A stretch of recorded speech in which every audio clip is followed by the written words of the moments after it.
So to create a hyperlink using Google, in the case of like Google Docs, or in this case, I'm using Google Slides, what you want to do is decide what actual text you want to turn into a hyperlink or if it's going to be an image. So we're going to start with the text.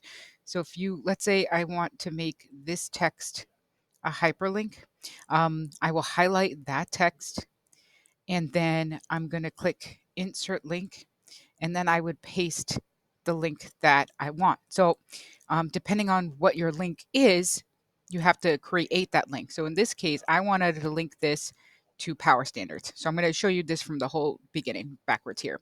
I'm gonna right click it and click remove link. So here, I want it to link to this particular document.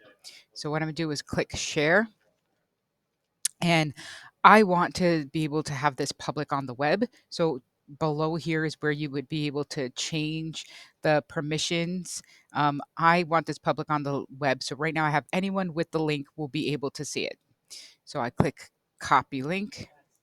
Then I go back into what I want to turn into the hyperlink. I highlight it.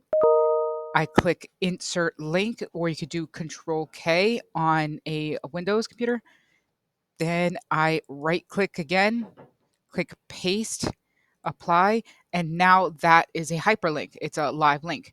You could do the same thing for images. So let's say I want to turn this image into a hyperlink as well. Then same thing, you click insert link. You could also do it by right clicking, click here, insert link, and then you could paste the link that you want to for that picture.